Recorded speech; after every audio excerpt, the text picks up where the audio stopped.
Hello everybody, Dante's Game Room back with another quick pickups video. Yesterday I had to wrestle in Pennsylvania for Amplified and Enterprise Pro Wrestling. And what I usually do is I'll check out Facebook Marketplace on to whatever location I'm going to, and I'll stop by, make contact, and I'll pick up a few things. Yesterday I picked up two things on my way to the show. First up was this Sega Genesis, which is the first model. Came with two 3-button controllers, which is important for one of the games.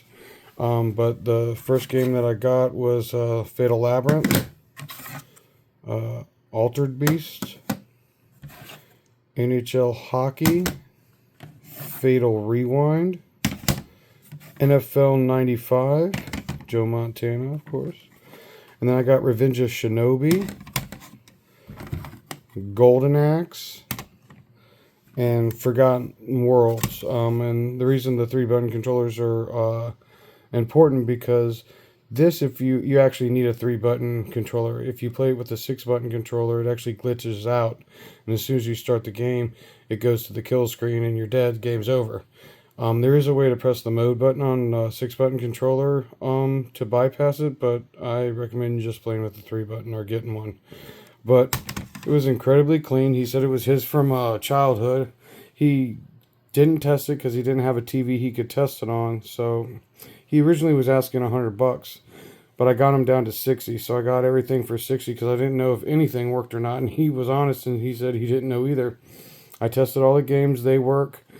I've tested the system; it works. So for $60, that's a good deal, in my opinion. So next up, I stopped at a house, which was a nice big house and everything, and they had put the stuff on the porch for me, and they were there, and when they saw me, they came out, and I paid them and everything, but they were also originally, I think, this one, they were actually only asking $65 for, and it came with 8 games, but it's super, super clean.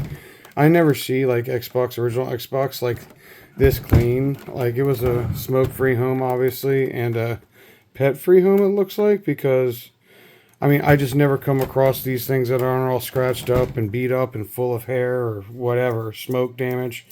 So it's nice to actually come across a older system. Now I do have to open it up and get a capacitor to, for the clock out, just to make sure it doesn't leak and ruin the board if it hasn't already. But that's not a problem. I'm used to doing that.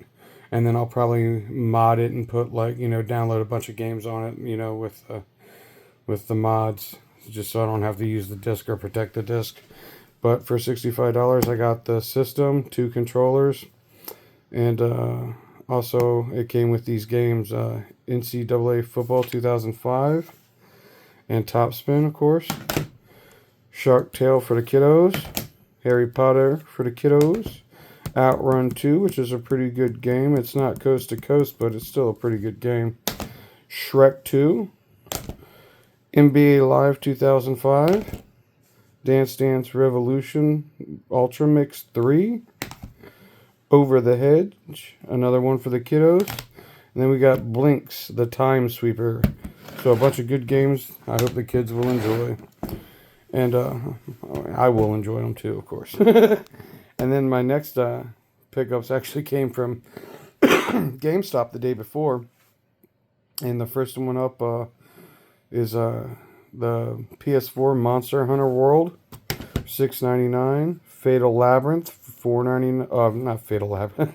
Final Fantasy 15 for $4.99. My Hero 1's Justice for $9.99. And they were having a buy 2 get 1 free deal on PlayStation 4 and Xbox One games. I think that ends on the 3rd. So if you want to get some, free game, run up to GameStop before it ends. Also, I stopped by Retro GameStop, and they actually had some games I wanted, and I couldn't believe it. They were way under market value. I got Ninja Gaiden for $9.99. Bomberman for $9.99. This one was dirty, and I did have to clean it up. It was full of cobwebs and stuff, but $9.99 is a pretty good deal. And then I got Maniac Mansion and the pamphlet that it came with, and the slipcase.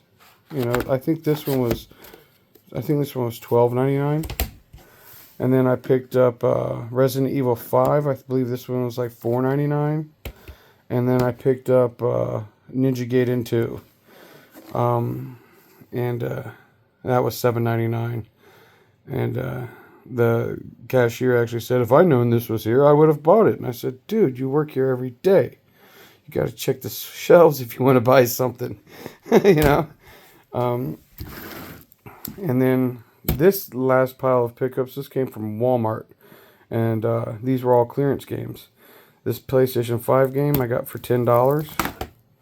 This Sonic Superstars, $10.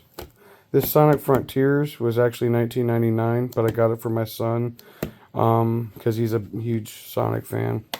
And then this last game, Ghostwire, is actually $19.99. I got it for another family member that's really into ghost stuff and this kind of stuff, so I hope they enjoy it. So, but all in all, it's not bad pickups. Like I said, the Sega Genesis I got for $60, Xbox, and the games I got for $65. And the GameStop games were a pretty good deal with the buy two get one free and the underpriced for the retro market Nintendo games. So hopefully that will actually, you know, it could either be a good thing or a bad thing. You know, it could bring down, you know, the market for used games if GameStop does it right, but also it could be bad for retro games if GameStop starts destroying and throwing away stuff that, you know, can be fixed by somebody who knows what they're doing. But anyway, and then this last bit came from Walmart, which were all clearance, which was a pretty good deal. So all in all, good games, good prices. Until next time, Dante's Game Room out. Bye-bye.